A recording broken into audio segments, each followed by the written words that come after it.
tidaklah mudah. Masih segar dalam ingatan kita bagaimana Paus berkunjung ke Indonesia dan Monsinyur Anton Subianto, Ketua KPI, Monsinyur Pascalis, Monsinyur Sunarto yang ikut sinode di Roma.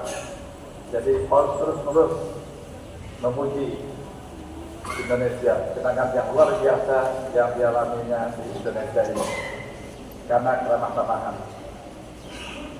Jam 10 tanggal 4 September saya juga ikut Paus berkunjung ke Istiqlal, dan kutipan kitab suci yang dibacakan dari Katolik adalah tentang orang Samaria yang berkasihan.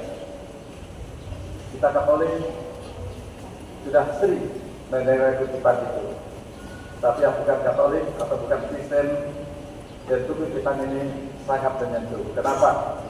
Bagaimana di situ seorang imam pun tidak peduli dengan yang sakit, sedangkan orang Samaria yang dianggap kafir oleh Yahudi justru beri perhatian istimewa kepada orang sakit itu. Jadi bagi saya sekarang tantangan hidup sebagai imam, bagaimana pelayanan kita terhadap umat yang kita layani. Tema kedatangan Paus 3, ya kan? Faith, Fraternity, Compassion.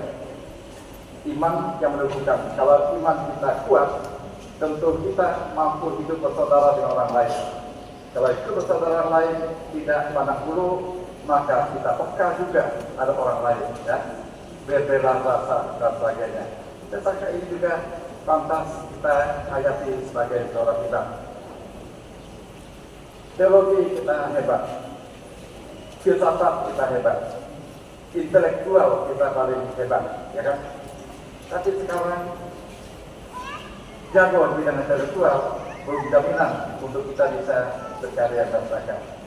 Kita perlu juga jago dalam bidang sosial, jago melayani dalam hati dan sebagainya. Karena ini yang paling pokok dan saya sendiri merasa itu.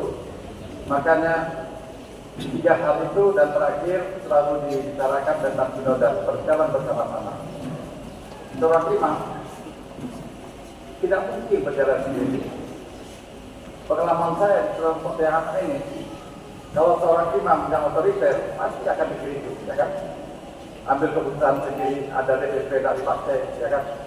Memang rekamnya, dia fotokopi, rekamnya, ada rekamnya. Mobil pun hanya pakai fotokopi, rekam itu tidak boleh pakai mobil fotokopi, gimana?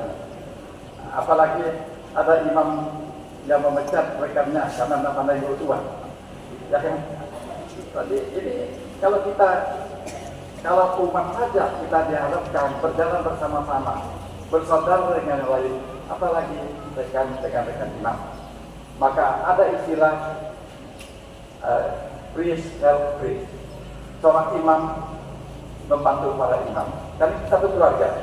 Maka kata kunci hidup bersaudara, berjalan bersama-sama, hendaknya menjadi hal yang harus kita miliki ke depan kalau kita mau berjalan bersama-sama. Itu artinya orang kampung kita bawa, DPP pun kita pakai, ya. Kita minta di bidang teologi, tapi kalau lapangan umat tidak pintar. Cuma umat ini kita tahu, satu kali dia berikan dan kita tidak diterima, malah lagi dia beri masukan kepada pastor. Jadi saya bukan takut sih, mumpung kalian muda ini, kami dan tua ini mungkin sudah berubah, ya kan? Jadi kata kunci berjalan bersama-sama itu berlaku juga bagi kita para imam. Lalu supaya kita mampu melaksanakan itu, tentu kita punya imam. Imam apa? Saya ini panggil dari Tuhan. Bukan buat gubernur memanggil saya, bukan bupati memanggil saya. Tuhan memanggil saya untuk bantu Tuhan bekerja melantarkan dan arah kepada siapapun. Itu yang saya alami, dan kata kunci kalau saya sendiri adalah supaya kita mampu melaksanakan ini 2 hal: rendah hati dan mau berkorban. Jadi ada cerita bagus waktu di sekolah dengan Paus di Jakarta itu. Saya diundang makan oleh pemilik hotel yang terkenal di Jakarta.